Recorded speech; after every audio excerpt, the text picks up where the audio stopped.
I'm in Philly, so yeah, all right. That's, people are angry.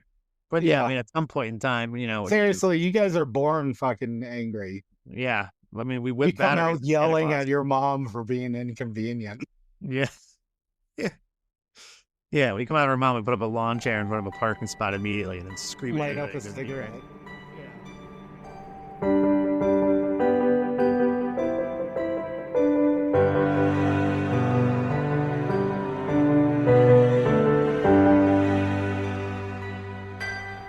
There are moments in life where you wake up and realize you've been surviving more than you've been living.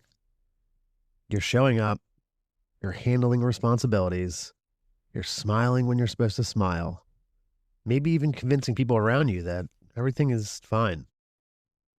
But somewhere underneath the routine, underneath the noise, there's a quiet voice asking if this is really it. And I think a lot of us know the feeling more than we care to admit. The feeling of carrying things we don't talk about. Shame, regret, old stories, versions of ourselves we'd rather forget. The moments we wish we could erase. The habits that became coping mechanisms. The masks that we learned to wear just to make it through yet another day.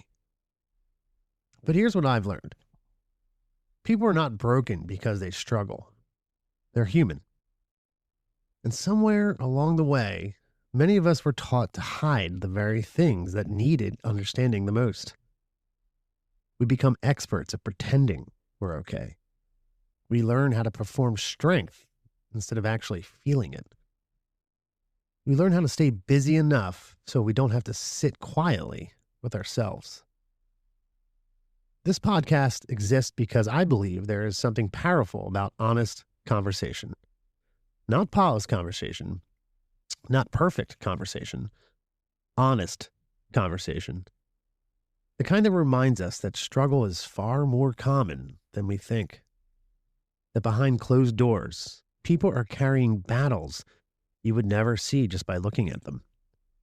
Addiction, shame, fear, the quiet belief that they've gone too far to come back from. And yet, time and time again, people find their way back to themselves. The kind that reminds you that you are not the only one figuring it out. That healing doesn't always arrive in a big dramatic moment. Sometimes it shows up very slowly, through perspective, through connection, through hearing someone else speak the words you've been too afraid to say out loud. And maybe that's what growth actually really is.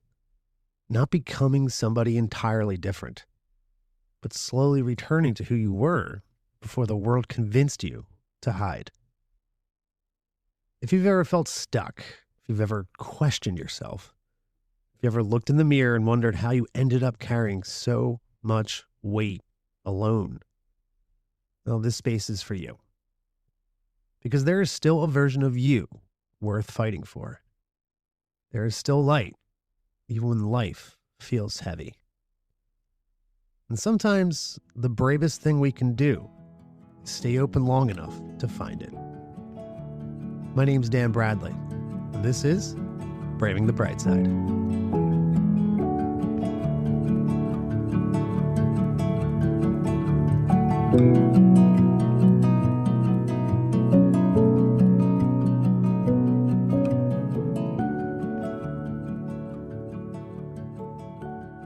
Hello, Brightsiders. Welcome back.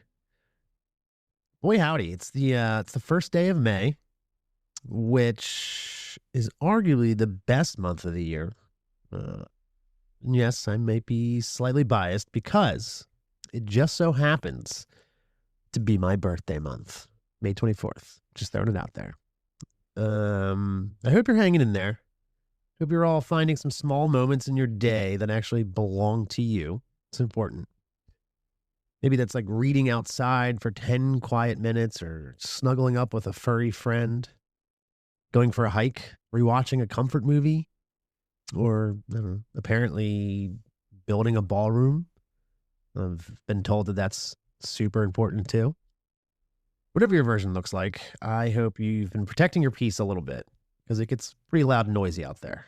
Life moves fast, and sometimes taking care of yourself isn't some big grand gesture, right? Sometimes it's just remembering to slow down long enough to literally just breathe. It's pretty important.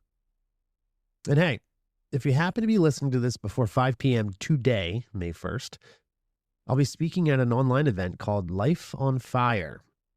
I'll be joined by some incredible humans sharing stories about resilience, rebuilding, purpose, and what it means to reconnect with yourself when life pulls you right off course. The link is going to be in the episode description. It's completely free. There are free gifts involved. Honestly, a suspicious amount of free things happening here. But it's all really, really good stuff with some really, really good people, and it should be a lot of fun.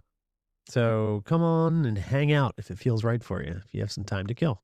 We would love to have you. All right, let's ease into the good stuff, shall we? Let's jump into the feel good news segment. Now, this segment is where I would give you something that we honestly don't get enough of. Because if you open your phone for 5 minutes, it feels like the world is kind of collapsing in real time. Bad news spreads fast. Fear spreads faster. But good still exists. Quietly, consistently. Sometimes in huge ways, sometimes in tiny moments that people never hear about. So this part of the show is a reminder. Not everything is chaos. Not everything is broken. There are still people helping people. Animals being saved, ideas making life better. This is your good news segment. All right, number 1. Police rescue ducklings from a storm drain. In Washington State, police officers responded to a very serious emergency.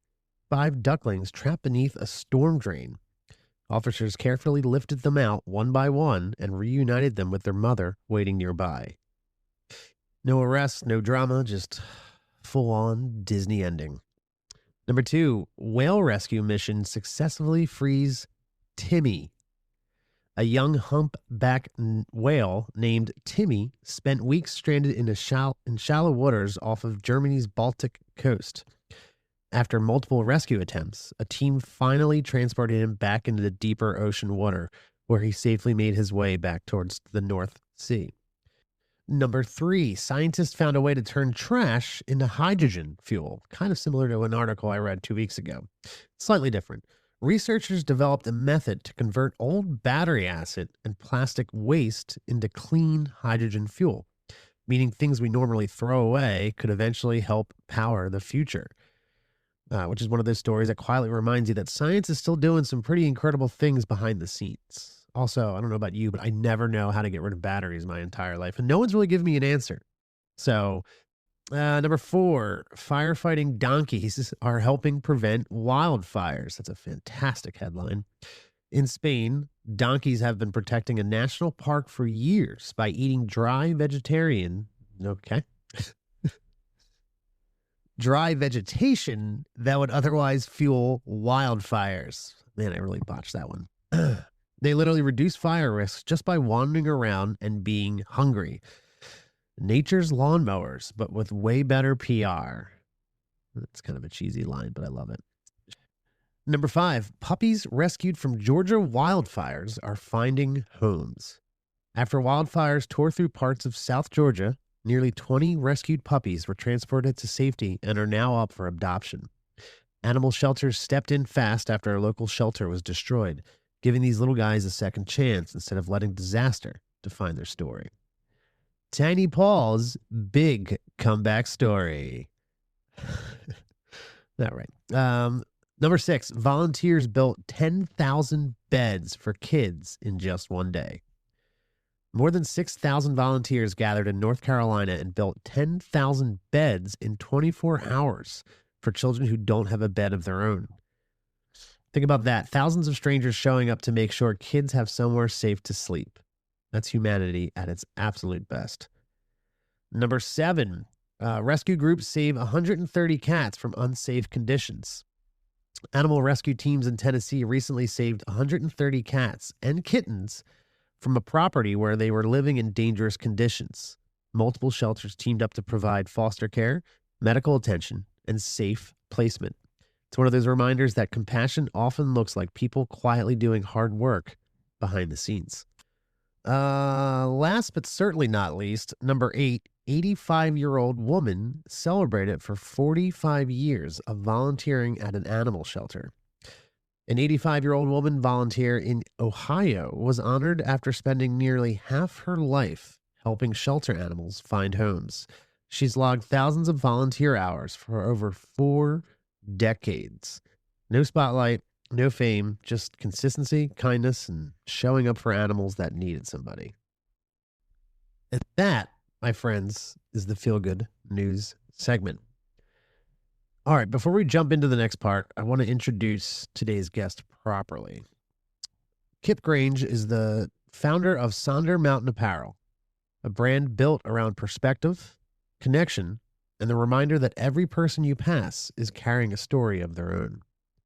But behind the company is a deeply personal journey, one shaped by addiction, recovery, rebuilding, and the difficult work of learning how to come back to yourself.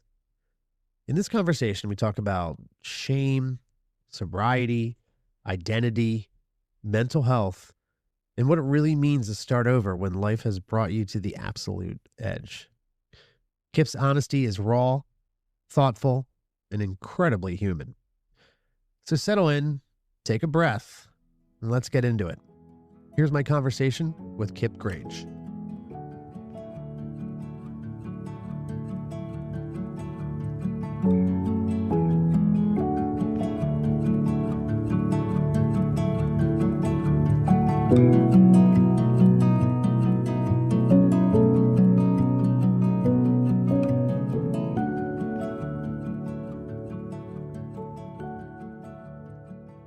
Kipp Grange is the founder of Sonder Mountain Apparel, a company rooted in connection, perspective, and the kind of awareness most of us don't slow down long enough to feel. But behind the message is a man who had to learn those lessons the hard way. Kipp, welcome to Braving the Bright Side, my friend. Appreciate it, man. Yeah, I'm Good to be excited to here. have you here. How's it going over there in Colorado, right? Yeah, it's been beautiful. Yeah, I'm out of Denver, Mm-hmm. born and raised here. Spent most of my life here. Lived a little bit in LA, some of my childhood in New Zealand, but most of my time here. It's been the warmest winter I think we've had, at least since I've been alive. It Really? was 90 degrees the other day. 90 in March. Oh my God. In Colorado, we're supposed to be the snowy place. Yeah. Ski resorts have barely opened up.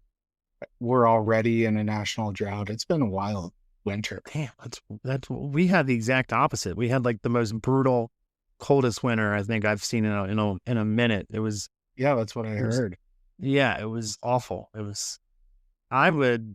for you for the 90-degree weather. I mean, I'm jealous of it right now, but obviously it's not great for Colorado or skiing, but yikes, dude. Well, let's you're the founder of Sonder Mountain Apparel. Love the name. For those who aren't familiar, why don't we talk about how did you come to that name, Sonder Mountain? Yeah, so Sonder has been my favorite word. I think probably since beginning of high school. It's probably when I figured out what the word meant.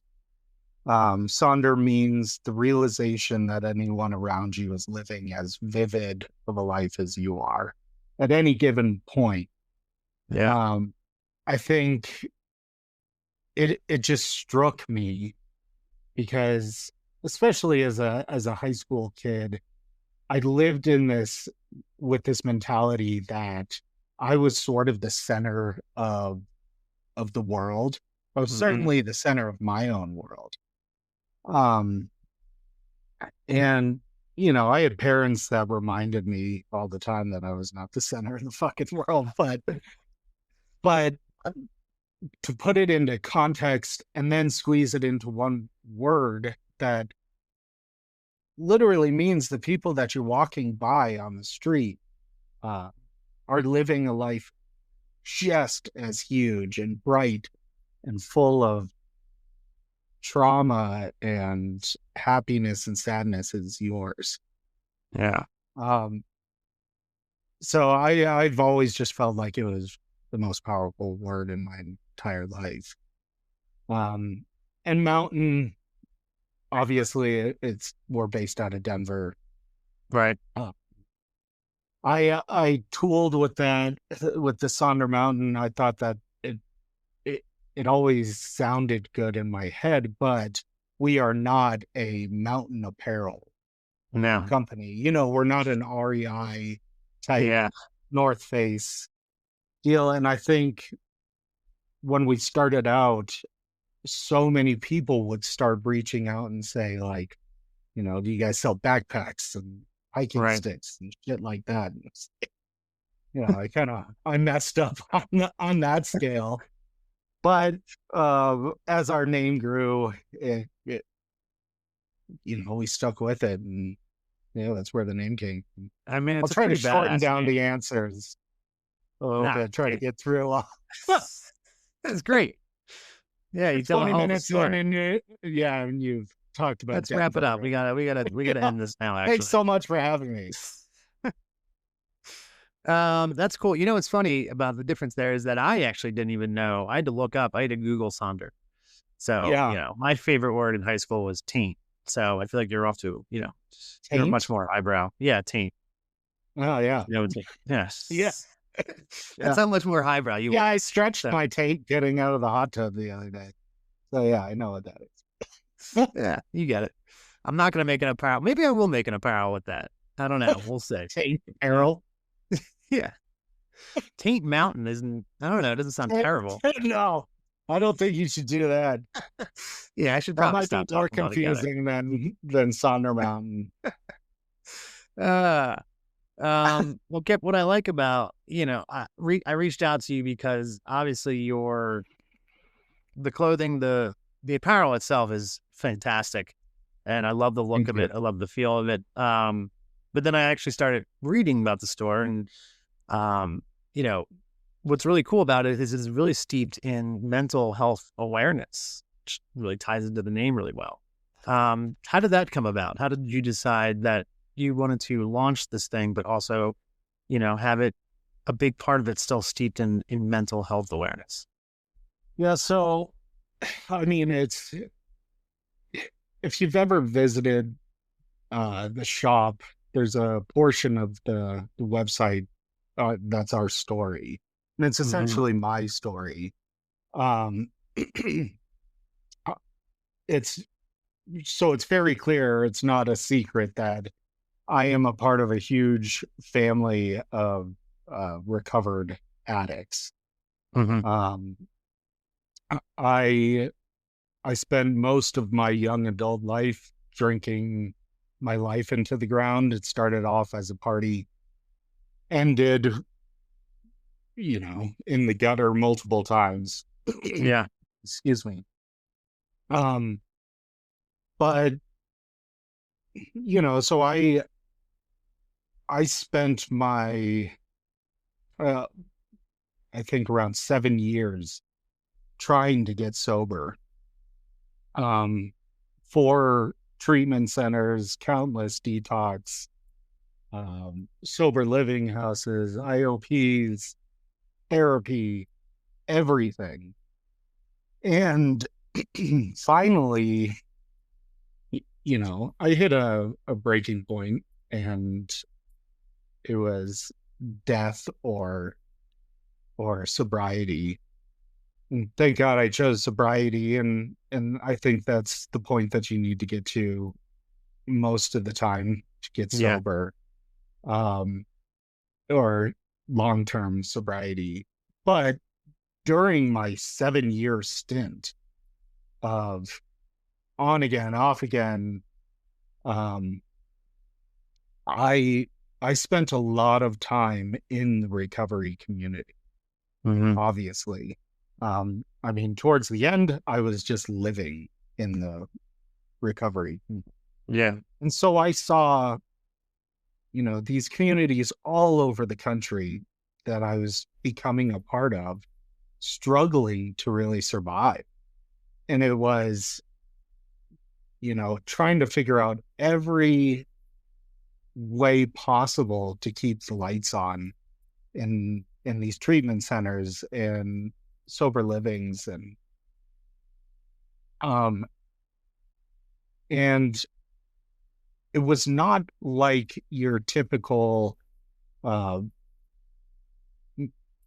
healthcare community type deal where insurance was taking care of it, or it was really like, where is our next dollar going to come from? Right. So in those 7 years, I had always wanted to, since I was a kid, create a clothing line. But in those 7 years of getting sober, I started to see a need for supporting these communities.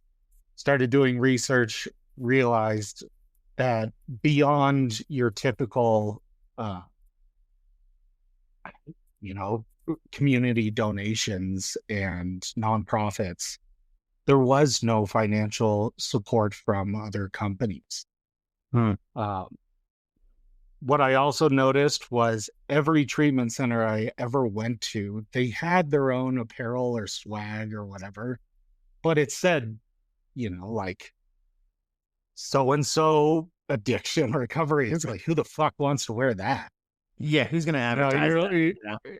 yeah. And unfortunately, we live in a society where it's frowned upon if you are in recovery or if you're an active addiction. Mhm. And so it was like, well, you are missing out on a huge portion of money that you could be making just by switching up what your sweatshirts and your t-shirts look Yeah. like, because families want to support their family members that are in this, but nobody wants to walk around with like, my son's a fucking addict, Right. and has ruined all of our lives, And so I have a background in the arts. I have a degree in music. I've spent most of my life in the arts, and I started designing apparel for these different communities and was doing it for free. And then I started hosting a website with all of uh, their different, communities listed that they could sell, and all of the profits would go to them. That Wow. was my way of supporting them without having any money myself at the time. Mhm. And in that process, I created Sonder Mountain, which was really like the foundation of it. So Sonder Mountain brings people in, and then if you buy any Sonder Mountain apparel, a portion of our profits go out to support people who are in their recovery process. If you buy any of our partners in recovery, any of their swag, then it all goes to them, and it goes to those specific communities. So Wow. it's evolved. I mean, we've only been around for a couple of years, and it's grown. Yeah. Yeah. And that's pretty badass, man. To be able to give back to that community that is wildly underfunded and, seems like more and more is overlooked anymore. Yeah. And, there's, you always hear the stop the stigma. Right. But there is such a stigma around it Mhm. that even donations going in from nonprofits, larger donations, they will go to the big contenders almost always. So you've got these small companies scattered throughout the United States that have about as good of a chance of staying alive over a period of 5 years as someone opening a fucking restaurant. Like Yeah. it is purely out of the goodness of these people's hearts. Nobody Yeah. wants to donate towards their money towards something that has that sort of stigma, just like people don't want to hand money to the guy who's tweaking out on the side of the road, Right. Right. you know? And so what we're doing is trying to normalize it, because the reality is, if you are not an addict, then somebody very close to you is, Mm. you know? It is that widespread. And I'm not just talking alcohol, fentanyl, meth, heroin, cocaine. I'm talking any sort of addiction. We're all addicted to social media. We're all addicted to our phones. Those are real addictions Yeah. where you can actually go to treatment for now. But eating disorders and sex addictions and porn addictions, and I don't think there's anybody in the United States who doesn't struggle with one or multiple addictions. So us coming out and saying, this is fucking normal, let's pull it out of the couch and Yeah. like, let's deal with it. Mm. I said pull it out of the couch because I was looking at my couch. I don't know what Yeah. pull it I out just from figured it under was the rug. It feels like a JD Vance type of, I was gonna say, is that a Colorado thing? Is that a vice Yeah. president dig? I wasn't sure. That's where we hide all of our skeletons. It's not in a closet. We don't yeah. have closets here. We put it in the fucking Yeah. couch. We put it in the couch here in Colorado. Yeah. That's a really good point. I mean, what you said is we are surrounded by addiction. Each and every person is addicted, whether it's their phone, social media, you know. And it's Yeah. dirty. People don't like to admit it. People don't like to talk about it. You know. Yeah. And I grew up in an addict family, but I didn't know until I was really the first person to get sober in my family. Yeah. How big and was your as I got, I have two sisters, Okay. but extended family. My grandmother has been sober for 50 years. I had no idea that she had been going to AA for 50 years. Like, we just didn't talk about it. My uncle died of alcoholism. My two other uncles are in recovery. One is in and out. My mom's in recovery. My sisters are in recovery. It's like everybody. Wow. I didn't know anything about it. So I was the first one to go off the deep end. And, it was really my severe addiction that started shining a spotlight on, like, maybe you guys should get help too, if you can't not drink around me, type of deal. But it was so closed off and so hidden from me that I didn't really even know what kind of things people could be addicted to until I went to treatment the first time. I thought it was alcohol, and maybe I would see a heroin addict, but probably not, because they're homeless and they couldn't afford to go to the same treatment center. But it was like,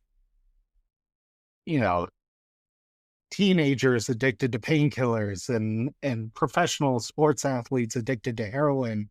And, the guy across the street is addicted to porn. And it was like unbelievable. It was eye-opening.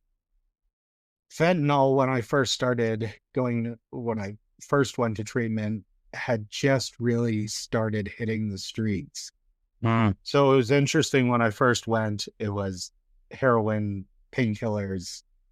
And then by the second time I was in treatment, it was everybody was there for fentanyl.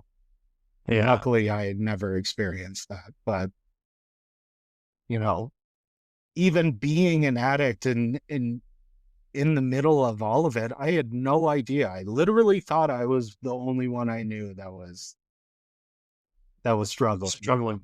Yeah. Yeah. It's crazy And how the that works. second I started opening up about it, it was like yeah, I'm an alcoholic too. And no shit. Well, that makes sense. Yeah, we drank together all the time. Yeah. Yeah. I mean, family history, that's same here. When we spoke on the phone, my family history, Irish Catholic, it was Yep. I think the blood of Christ was literally just whiskey for the most part in Jersey. Oh, for Um, sure. and, yeah, it's same thing. I would watch my family struggle, my uncles struggle, and I'd be like, oh, I can't handle the booze. I'll be fine. Like, I got this. Um, Yeah. and then, my mother was actually the first one to really drive home sobriety and got sober when started putting in the time, doing the work, and going to the meetings. Um, and then, like I said, started to light on, as I got older, I'm like, damn, maybe I really need to kind of realign here. Shit. So, Yeah. And just acknowledging that it's a real thing that most people deal with. yeah. Yeah. Um, I was so ashamed of anybody finding out that I was an addict that at one point early in my journey, I probably would have rather died Mm. than really admit to anybody that I So the was shame an was so overbearing that you didn't even want to deal with it. You would rather just been done addict. right then and there. Yeah. Excuse me. Yeah, it is a disease that is created by shame. Yeah, 100%. for sure. All aspects that about the disease, the anger and the disruption and um, the stupid decisions and the depression, anxiety, suicidal thoughts, it all comes from shame. Yeah. And one of the first things that I learned is that rage and anger are just shame's bodyguard. Mm. And so I was so angry at the world, but I wasn't actually pissed at my parents for giving me alcoholism. I was ashamed of being an alcoholic. Yeah. I didn't want my life to be over that early. And that's kind of how I saw it. Mm. It is a disease that is created by shame. Yeah, 100%. for sure. All aspects that about the disease, the anger and the disruption and um, the stupid decisions and the depression, anxiety, suicidal thoughts, it all comes from shame. Yeah. And one of the first things that I learned is that rage and anger are just shame's bodyguard. Mm. And so I was so angry at the world, but I wasn't actually pissed at my parents for giving me alcoholism. I was ashamed of being an alcoholic. Yeah. I didn't want my life to be over that early. And that's kind of how I saw it. Mm. So, you've been through the ringer. What was to you your rock bottom? You said that you realized you either had to get sober or you're gonna die because you're in and out of a bunch of different rehabs and stuff. What was your final rock bottom that you decided, all right, well, I gotta do something because this is it. Um, Man, I had so many rock bottoms. Yeah. I I mean, I hit like 4 before I realized I yeah, should probably straighten up a little bit here. Make yeah, it I to kept drilling to see if yeah. the rock would go any further. Like this I was can't be it. Yeah, yeah. There's got to be another Uh, level to this. I was pulling rocks down with me as I hit another rock bottom. for sure. Um, yeah, rock bottom is interesting. I think over the course of the last decade, I've met thousands of people in recovery and heard their stories. And Mm. rock bottom, what I have found is just really the point that you are ready to make a change.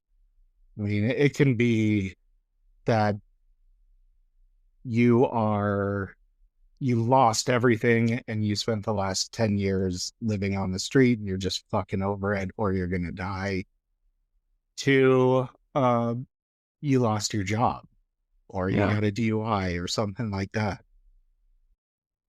Yeah. My, the final straw for me, I mean, m- my most recent rock bottom, Mm. I was in a, a dying marriage. Um, my my ex-wife, she had put up with it for a long enough period. We had just had our second child, there's like two babies in the house. I was essentially making money for the family and that was it. Um, couldn't stop drinking, was consuming about, a handle, maybe even more of vodka a day, every Oof. single day, every day. By the time I would get to work, I would have 12 shots in me. I mean, from leaving the house to work. Um, so, and that wasn't even really kind of the rock bottom. Um, I had been kicked out of the house and was basically just kind of traveling around Colorado, staying in hotels and partying for 2 weeks. Spent tens of thousands of dollars, ended up um, completely like obliterated in a hotel room, woke up to my mom standing next to me. And she's Mm. like, get your ass out of bed. We're going to treatment. Couldn't couldn't even move. Had to take a wheelchair out. Um, had to go to the hospital and by the time I got to treatment, my wife at the time was just like, this isn't going to work. And at that point, it was really like either I get sober or I'm going to kill myself. There's those are the two options. Mm. Um, and I tried a treatment that I had never, it was kind of a last resort treatment.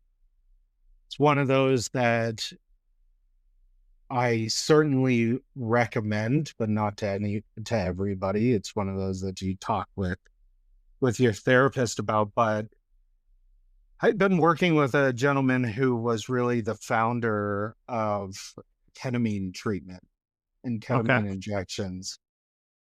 And so essentially, he said, you've got about 2 weeks to live. Like, you don't even need to kill yourself because you're going to fucking die anyway. This is your last resort. Try it. And so I did a really intense ketamine injection therapy session. And I left that and never drank again. Wow. Obviously, I put in months and months and months of work, lived in sober living, went to treatment for 90 days or maybe even longer. But that reworking of my brain through this treatment, I went in and said, I will end my life when I walk out of here, no doubt. And when I walked out of there 45 minutes later, I could not fully understand why I would ever want to kill myself. It was it was that intense. And so that was my rock bottom. And in a 2 hour period, I my outlook on life just exploded. I always talk about I see things visually all the time. And I was living at the bottom point of a cone, Mhm. essentially. I was trapped and tight, and everything was crushing me down there. And changing my mindset about everything, I was back at the top of this cone, and I was unimportant and small inside of this gigantic world. And it allowed me to breathe and, you know, the and I have never stopped feeling that way. It's incredible. We'll be right back. Hey, it's Dan. Quick question. Do you like stories that crawl under your skin, pull you in, and then still hit you with a grin you didn't see coming? Then welcome to the library of Daniel Bradley, my haunted little archive of original horror comedy tales. Every month, I drop brand new stories. Eerie, emotional, weird, and occasionally unhinged. Well, let's be serious here. Always unhinged. All written by me and ready for you to read on Patreon. Think VHS nightmares, neon-soaked diners, and a hallucinating Easter bunny who probably should have called out of work. If you want in, head to patreon.com/Daniels666 and grab a seat. Just don't touch anything on the shelves. Some of those stories bite back. It feels like we're living in an age where speed and convenience reign supreme. And that old cliche, they don't make them like they used to, has never felt more true. Thanks to fast fashion, clothing has become disposable. The Rethreadery is a Philly-based apparel and home shop focused on slow fashion, mending quality, pre-loved garments, and repurposing recycled materials into new, functional pieces. Every upcycled item is one of a kind, made with intention and purpose. If you care about sustainability and clothes that are built to last, check them out at therethreadery.com. And for Brightsiders, take 15% off your purchase with the code BRIGHTSIDE at checkout. Hi, are you looking for a nature getaway? A calm place to land as you begin a new chapter? I have just the place. There's a hidden gem in South Jersey, a spring-fed lake surrounded by a quiet pine forest. It's a nourishing retreat we call Haven, where guests can rest, play, and rediscover themselves. There are trails to wander, quiet spots to read or swim, and space to breathe just a little deeper. Come see what makes Haven so special. You'll find all the details in the show notes.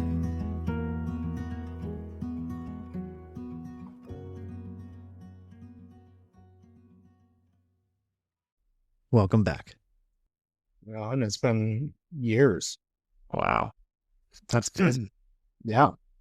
So you do the treatment and then you're like, all right, you start doing, obviously you're part of you start going to do the 90-day treatment. After that, you start kind of getting a sense of yourself again. And what would that feel like, as you forged ahead when you started finding out who you really were? Because I imagine at that point, before going in there, you didn't think much of yourself.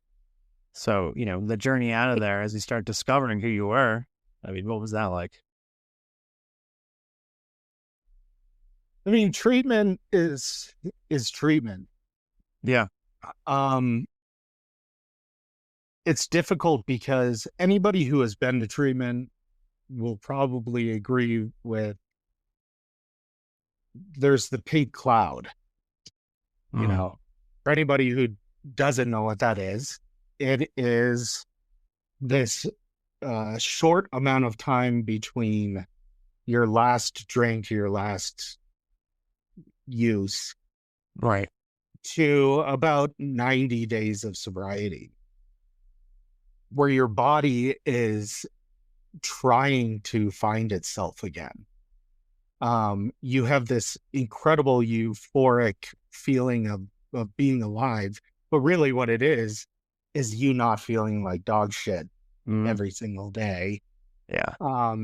So really, unless you have extended stage treatment, that whole time is you trying to navigate through this pink cloud while trying to learn things about yourself and not get too comfortable with, you know, the easiest thing to do is, I feel fucking great. I'm never going to drink again. This is incredible. I don't need to be here anymore. And then you peace out, and the next day, you know, Yeah. you're calling your drug dealer. Right. The life drop kicks you in the face and you're like, yeah, all right, well, I tried. Yeah. Yeah. It doesn't take much. Mm-hmm. So I don't know if I really found myself in treatment. It was getting out of treatment. I moved into a sober living home, and I just decided that that is where I'm going to live until and until I feel comfortable with leaving, whether that is 6 months or 4 years. Yeah. And I created this incredible group of friends there. I ended up managing a bunch of their houses. They became my first client um, with Sonder Mountain. And through that experience, I was able to figure out who I was able to figure out that the divorce was the best thing that could have ever happened to me. Mm. I was able to 100% focus on my kids. I found my soulmate during that time. Somebody who supports me, you know, for who I am. And Yeah. it really opened up everything for me. Yeah. Yeah. It's incredible. So, you know, I feel like now you start Sonder Mountain, right? Through your sobriety and everything like that after you get out. What, or you started Sonder Mountain in the sobriety house? No. Started Sonder Mountain probably a year after moving out. Yeah. Yeah, so I moved out, bought a house, kind of started my whole life. I was still going through a divorce, Mm. but was in a really serious relationship with this person that I just immediately fell in love with. You know, and it was one of those things where it was like the universe was it was rewarding me Okay. finally getting through this. And I Yeah. had to accept all of the things I couldn't change, not to quote AA. You know, AA is not really 100% my thing, but it, the just the idea of not having control over everything in my life allowed all of the things to happen. Yeah. Yeah. So true. Because That's drunk honestly, Kipp was trying to control everything, and I was so out yes. of control, it was insane. Yeah. Yeah. I was just saying, I mean, same thing. It's, you know, whether you're drunk or you're messed up on something else, it's a combination of trying to be in control of everything else and also numb to all of it. So you don't realize that you're just setting everything on fire at the same time. Yeah. Yeah, it's a really weird thing. Hmm. You are so obsessed with control, and yet you are so obsessed with doing something that puts you out of control. Yeah. You know, my dad is like a freak of nature. He's one of those weird normies.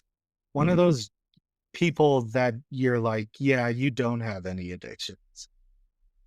Yeah, you know, you might not be real. He Yeah. was that weird guy that like bought NA beer just because he liked the taste. That's a wild statement right there. Yeah. Um, he he absolutely has to be in control. And so drugs and drinking was never Yeah. in Mhm. his mindset, where I think I was terrified of control, and then I would desperately try to control the outcome of my uncontrollable, you know, thoughts behavior and there. Yeah. behavior.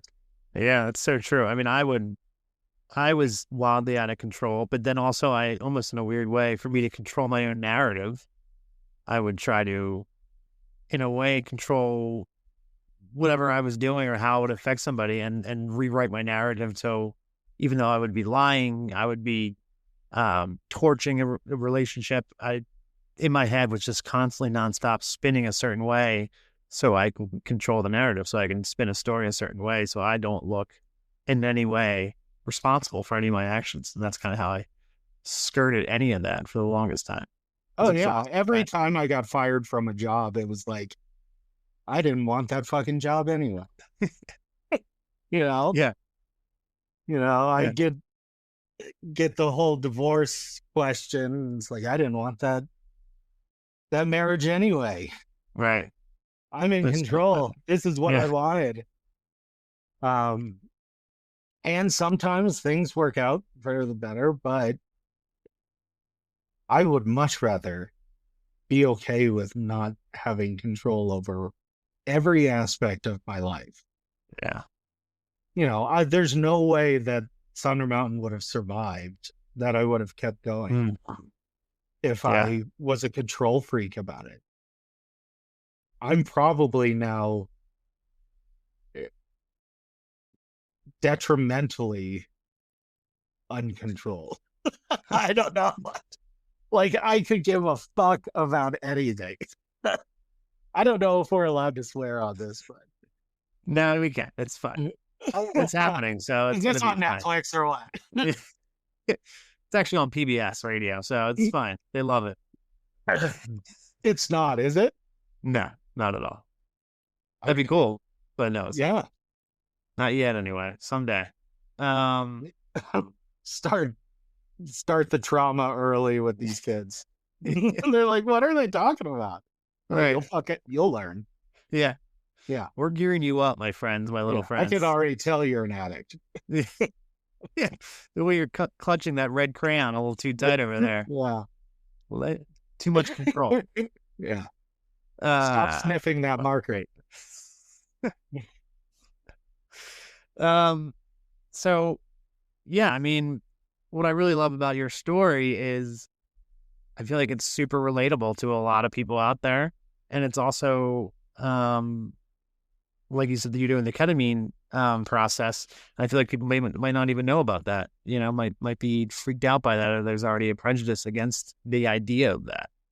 And I know, you're the first person I've ever talked to that's gone through that. So I find that fascinating, and I think it's really interesting. Yeah. I mean, we live in a society that puts tags on everything, good and bad.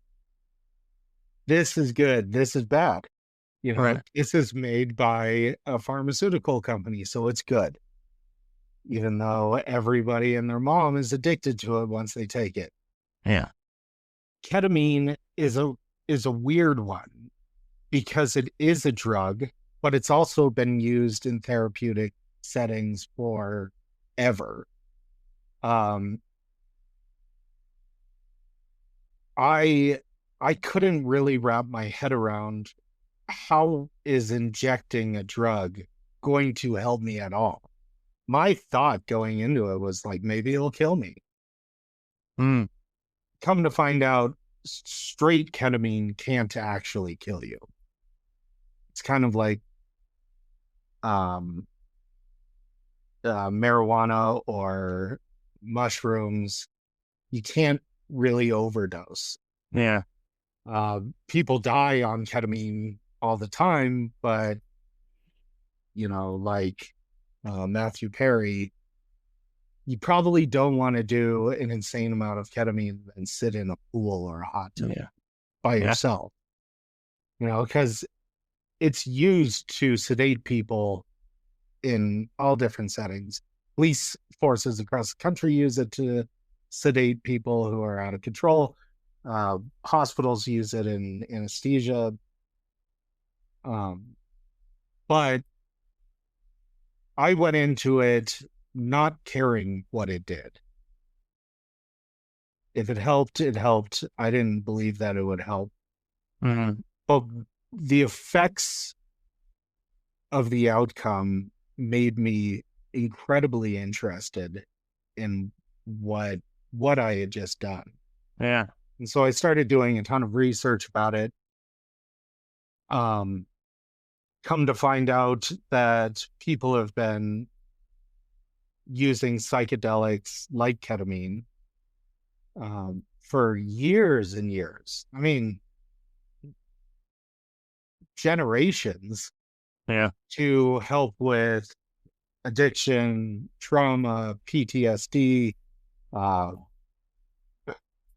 high cases of anxiety and depression. And what it really does, there's a Cherokee word that I have tattooed on my ankle, and I'm not even going to try to say it. And it's faded on my ankle now, so I can't even read So it. you can't even read it. Okay. No, but it means the snow that covers the fresh snow that covers over the taken path. So you think of this path that everybody's been taking through the snow, and then a huge snowstorm comes and that path is completely gone and you have to make a new one. And it's never going to be that exact path again. Mm. And that's how they describe psychedelic healing. What Interesting. it's doing is it goes in and it unplugs your neuro pathways and replugs them. So it's stopping all of these places that you've created habits and replugging it back in. It's like turning off your phone. Right. Reprogramming. That's wild.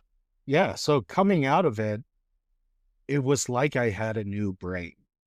I was gonna say, did you I feel was like a not. whole new person, or did you feel like you were like the person you were supposed to be? You know what I mean? What did that feel like walking out of there? Did you just feel? So with a new mindset, I mean, it was like I'm obviously a very visual person. I always thought of it like the filter in my head has not been changed ever. And it is so clogged and dirty and dusty that I'm fucked, basically. Like there's no new filter that I can put in there. It's toast. It was like putting a new filter.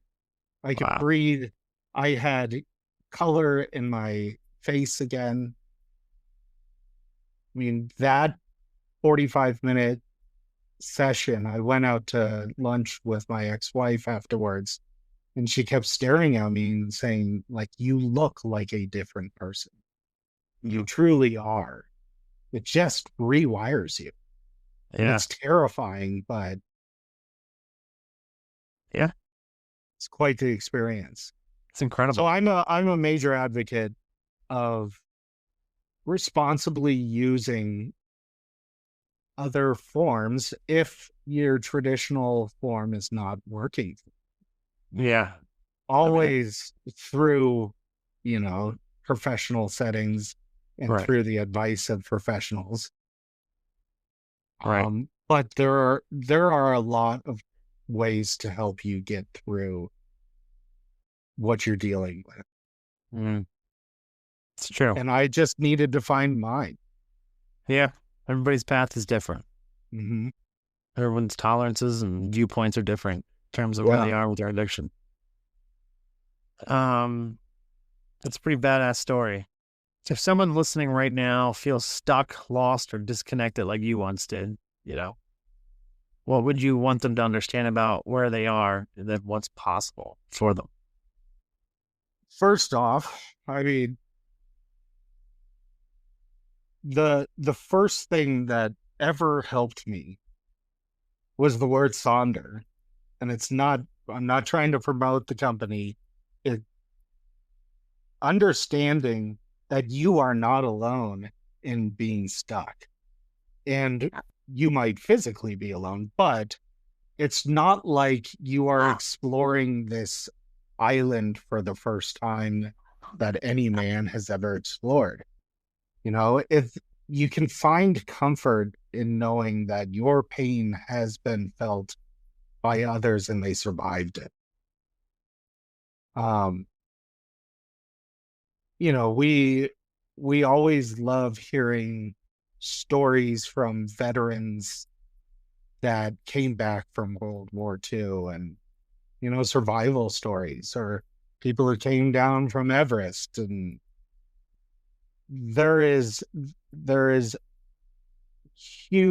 a huge amount of positivity and understanding that whatever you're going through, somebody else has gone through and they made it out. And there are solutions in people who you do not know who want to help, Mm. Yeah. But you've got to pull yourself out of the bottom of that cone. Because the reality is, if you are stuck and everything feels tight and caving in on you, you have to understand where your actual place is in this world, in this universe. And it is unimportant. Mm-hmm. Not to be mean, but your place is unimportant. And you are not actually being crushed. It's just internal, and releasing yourself up and allowing yourself to expand and take the help of people around you is beneficial. Yeah. I mean, it's so much easier said than done. I think I probably would have punched somebody for saying that to me when I was going through it, but it is so doable. Yeah. And if you're struggling with addiction, life without that vice, I mean, is so much more empowering. Yeah. And so much less scary. I was worried that I would have to face everything. The reality is, I don't have to wake up with the fucking scaries every morning. Like, what did I do? How am I going to save this relationship? How am I going to keep my job? Or, Who am I failing now? Yeah. For sure. Yeah. And when you get sober, you can actually not give a fuck. Yeah. People can't blame that on your addiction. They're just like, yeah, that guy just doesn't give a fuck. Yeah. Not like he's an asshole. He's always drunk. It's like, Right. it's just Kipp. He hasn't called you because he doesn't give a fuck. There's no more excuses at that point. Yeah. I mean, I joked before, but it really does give you the confidence that you need for any moment in time that you can be prepared, but also the confidence to just not give a fuck. And I feel like it's a lot more people knew about that kind of confidence, then more people would be pushing through for sure. It's worth it. Well, and it gives you the confidence to not give a fuck about the things that you don't need to give. Mm-hmm. And gives you confidence to care about the things that you do want to care about. Yeah. During my stint of epic drinking, I became so obsessed with making money because it was the only thing that I could do that would prove to people that I was not such a piece of shit. So the more money I made, the more successful I was, the nicer cars I had, people would maybe think, well, he can't be that bad because he's doing really well. All right. He's got a really nice house and a beautiful wife and drives a Porsche. And it's like, I did not give a fuck about money. Yeah. But I had to. And so being able to get sober, I could say, I don't care about that. I actually don't. And I can start a clothing company that makes no money, but I give a fuck about it, Yeah. you know? Yeah. Hell yeah. So give the middle finger to all of these things that don't matter. Right. Right. And you realize very quickly how many things that you used to stress the hell out about nonstop. You realize I don't need to give this any of my energy. Holy shit. None. So many bosses that I lost sleep over.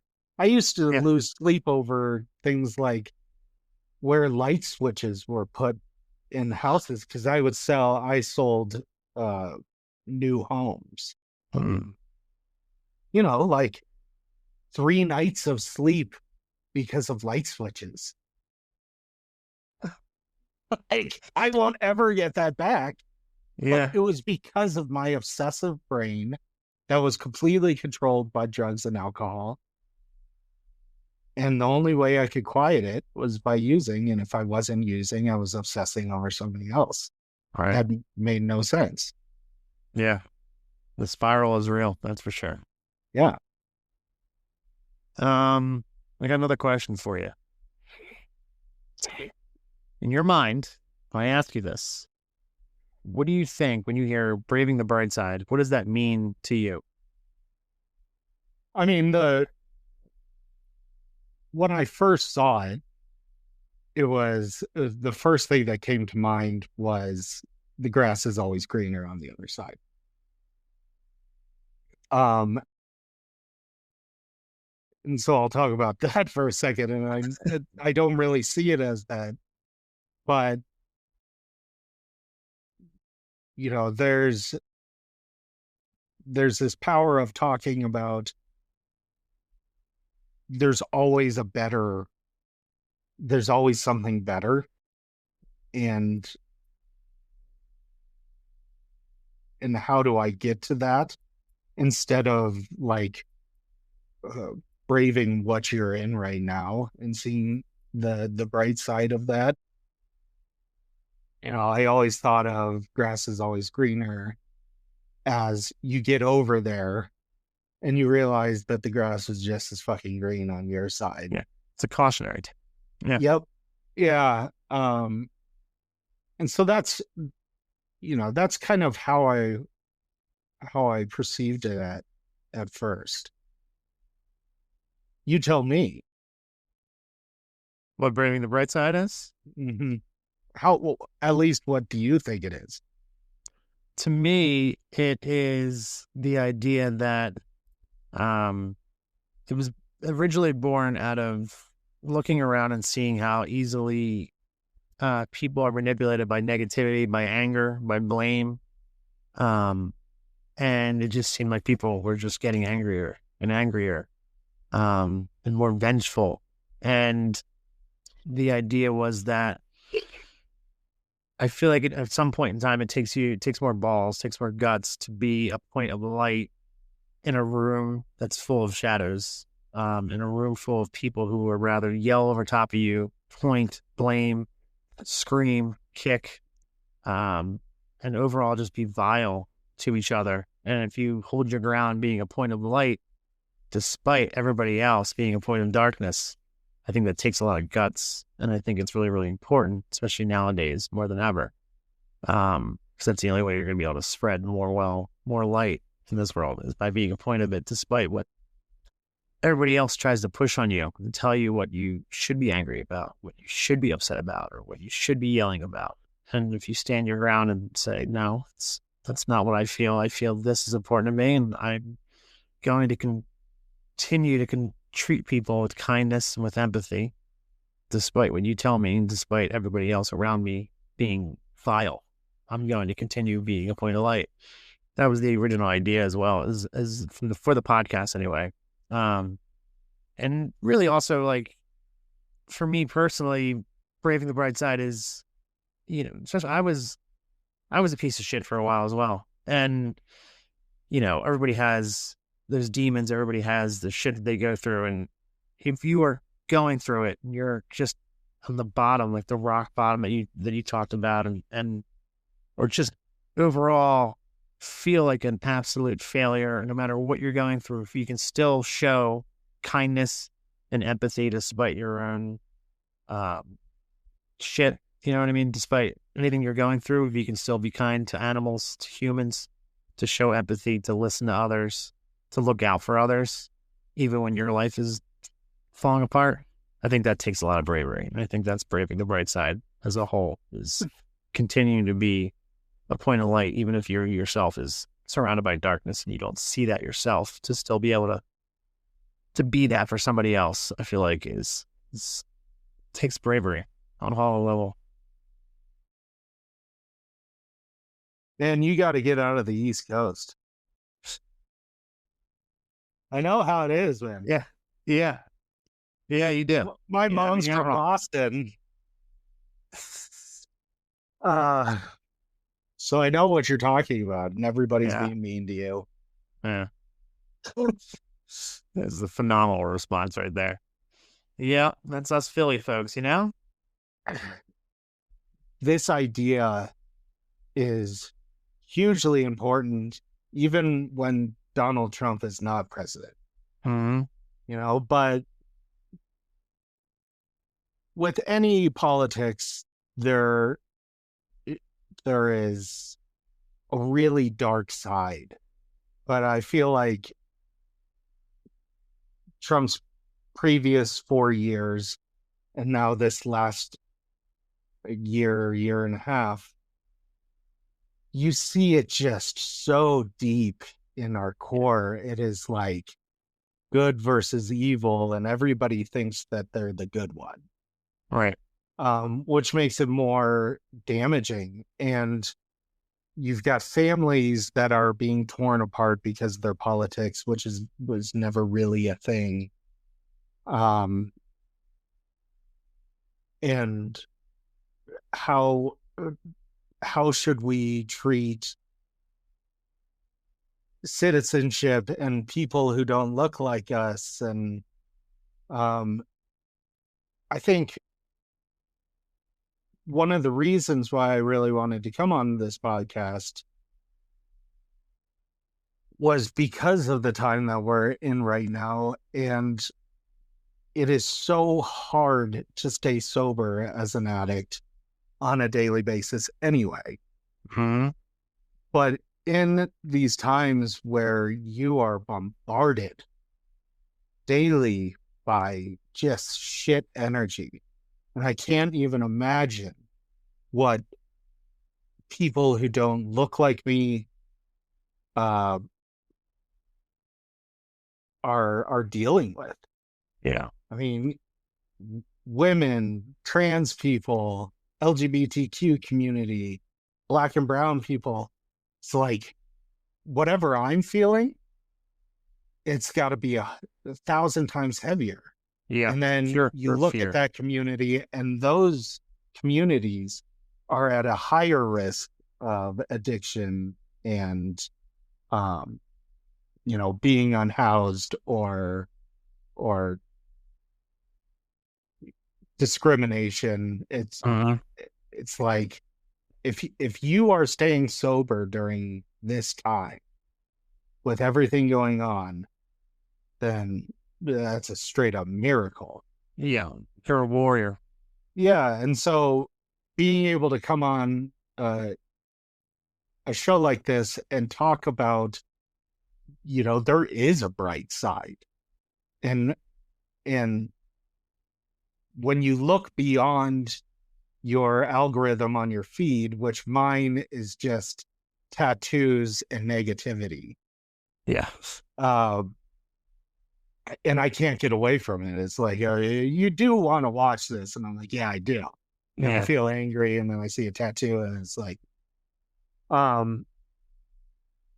if you get outside of that and you start to look at the bright side, 8 million people, 8 million Americans came together on one day. That has never happened to support other people.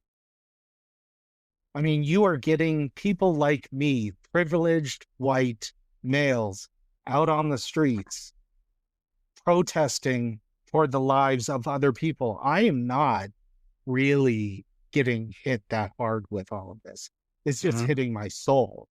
Yeah. You know, I do not fear for my life. I'm eighth generation white male and American. You know, my family has money. I do not have the fears that these other people have, but it is this massive brightness that not only is most of our country coming together in support of one another, in support of women's rights and LGBTQ rights and Black and brown rights and voting rights and gender rights, but the world is. You're seeing other countries protesting for our freedoms as well.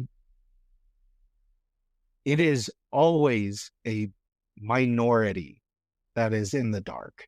And they are the loudest and the scariest, but it's never majority. Because if it was, we wouldn't be here. Right. And that's why that algorithm is so dangerous sometimes, because it really does make it seem like, holy shit, we are, all of our rights are stripped away. Everyone's rights are getting stripped away. We can't say this. We can't do that. You know, it really does feed on your fear. And you're like, no, I need to stay informed, you know, as I punch the drywall. Because I'm freaking out. And it's not really staying informed. It's staying informed with what they want you to stay informed. Right. Yeah. Distract yourself with this. Yeah. Going out and protesting, I did for the first time in my entire life. And hell yeah. I was worried. You know, my wife like put something in my pocket with my phone number to give to somebody if I was to get arrested. Because all we see is people getting beaten down and shot at and killed and reneged. And so my mind is, dude, you are going into a fucking battlefield and it's time, like, do it. You always talk the talk and you're supporting your community, but it's now time to get out there and do it. I went down there and it was like free love hippie shit. Yeah. Bunch of boomers walking around. You know, I'm in Colorado, so everybody was high and was like, but we had, you know, hundreds of thousands of people protesting in Colorado. Yeah. The whole state was like, fuck all of you. Yeah. It's incredible. Yeah. And you're right. And that's the bright side is you have to sometimes, I do a segment on the show where I do feel good news segments because those are impossible to come by anymore. They'd rather just tell you all the awful shit.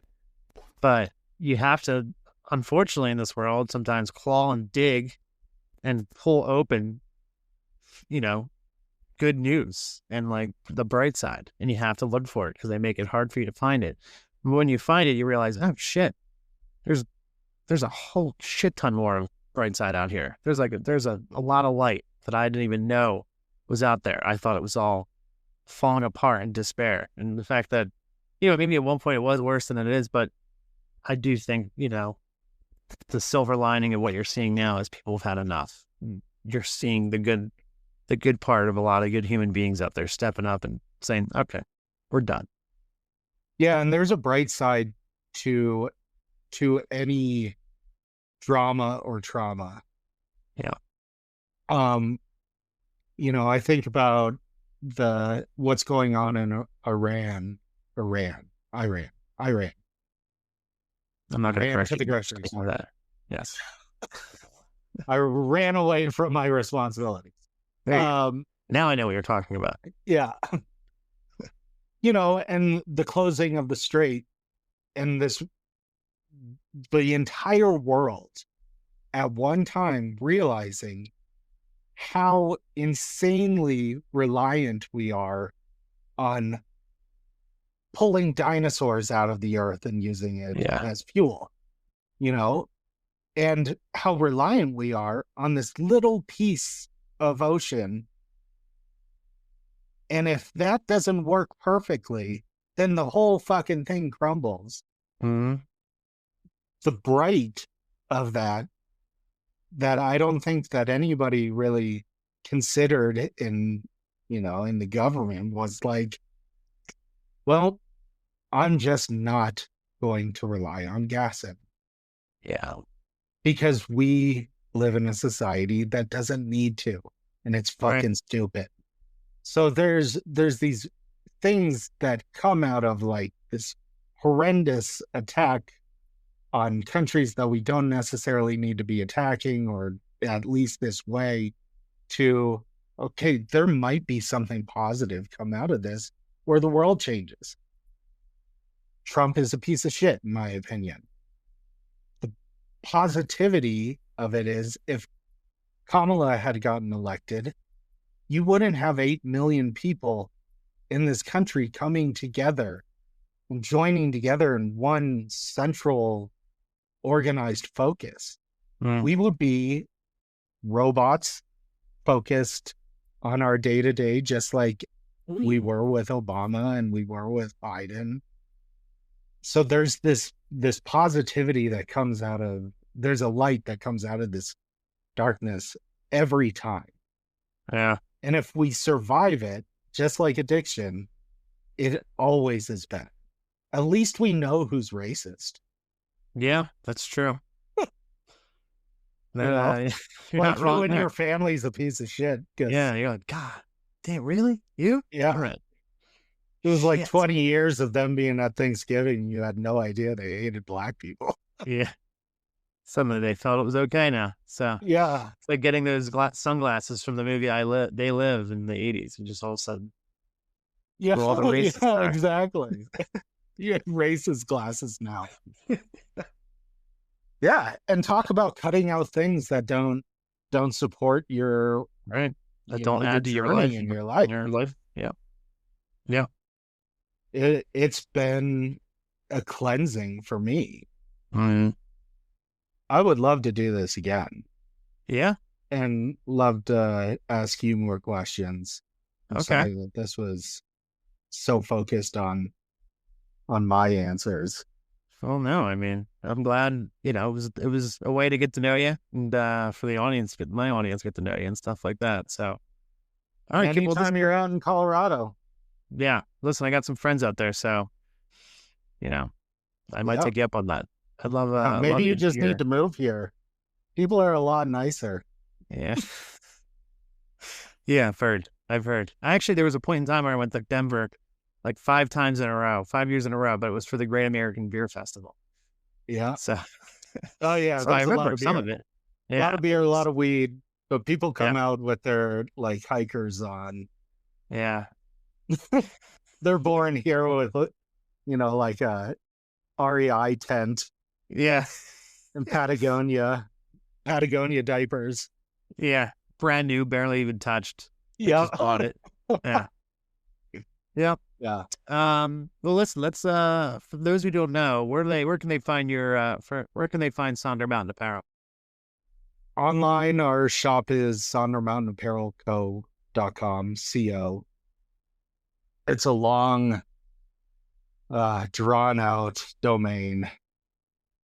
Sounds great. Regrettable, but it is what it is. Shop app, you can find us on Instagram, Facebook. Got Cool. shops there as well. Yeah, and we're ever expanding. We've got a new drop coming out middle of this month that we're super excited about. Oh, yeah. Had some huge collaborations, and so it's getting there. We're excited. Hey, you guys are on the up and up, man. I saw the Yeah. sleeveless hoodies not too long ago. I need to get myself one of those. I love me a Those are sleeveless hoodie. badass. Oh, dude, they're great. I love the colors on them, man. Yeah, thank you. Yeah. I'll Yeah, send you check one. it out.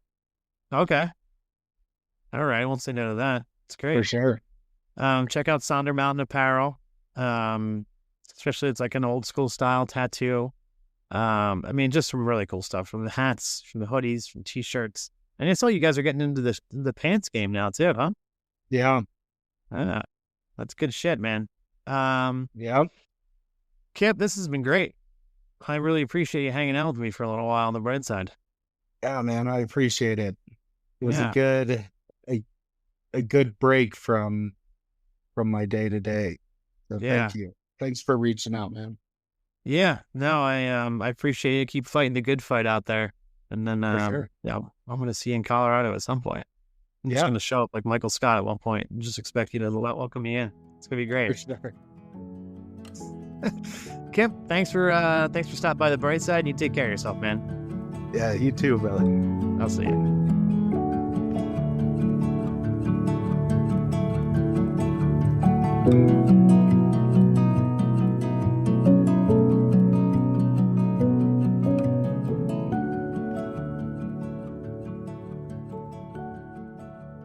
What I appreciate most about conversations like this is how honest they allow us to be.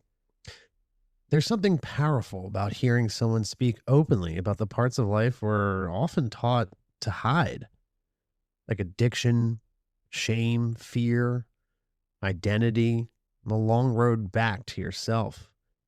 Because the truth is, so many people are carrying struggles quietly, convinced that they're alone in what they feel. And conversations like this remind us that they are not. Kipp shared a story with a level of vulnerability and perspective that I think a lot of people are going to connect with. Not because every experience is identical, but because the emotions underneath it, the search for meaning, the desire to just heal, and the need to rebuild, are deeply human. So Kipp, thank you for showing up honestly, for sharing your journey, and for bringing so much openness to this conversation. I truly appreciate you taking the time to be here. And for everyone listening, I hope something in this episode reminded you that healing is possible, that change is possible, and that no matter where you are in your story, you're not stuck there forever.